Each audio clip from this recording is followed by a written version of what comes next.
Namaste. Periyava Saranam. Service by ladies.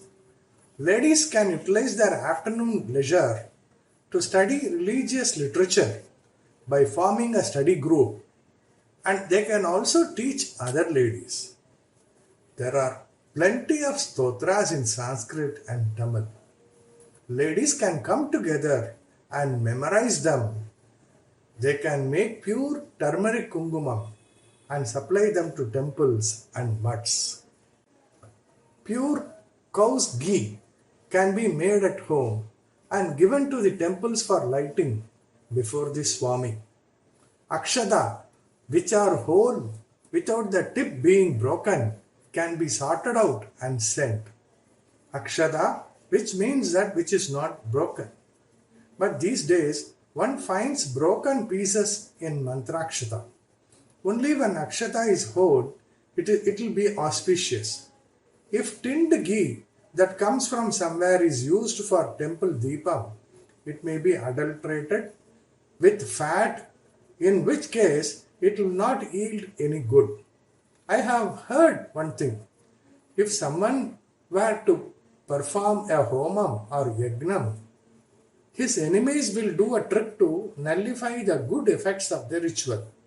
They will pretend to be very friendly to the person who performs the ritual and would tell him, "We will do the service of supplying ghee." They would mix a little pig fat in the ghee. That is all. If homam is performed with such dirty ghee, the person who performs will lose the benefit of the ritual. Not only this, but it may also have the opposite effect. The ghee, the mantrakshata, and kumkumam required for temple lamp and homam should be pure. For this, instead of depending on what is obtained from shops, if ladies get together and do it as a service, it will be very good. More than other types of social work, ladies can do such jobs which are related to religion and temples. If ladies make a vow not to go for silk saris, diamond, and other ostentatious things, that itself would be a great help. When those who can afford indulge in such luxuries, those who cannot afford also try to copy them by borrowing money. Desisting from setting a wrong example to such people is itself a great help. If all this luxury goes, and if buttermilk takes the place of a coffee, half the expenditure can be curtailed in every home. Those who run their families on borrowed money can run without borrowing.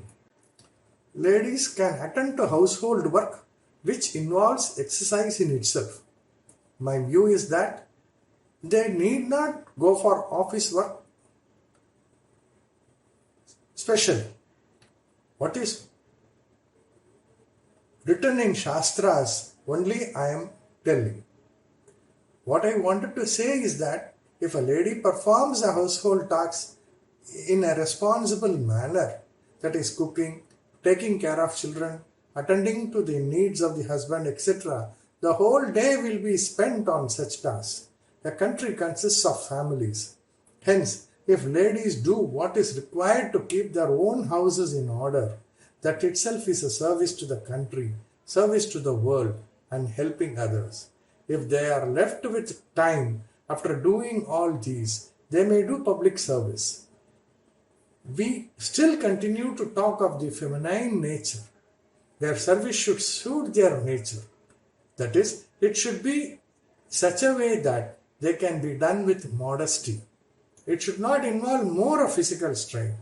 Ladies can do services like drawing rangoli in temple, clean up the place where bhajans are conducted, wash the vessels, distribute prasad in maternity homes, etc., which are exclusively for females, go to orphanages and give the orphans new clothes, sweets, etc., and teach them some stotras and bhajans, etc., with the intention that the entire society should come together.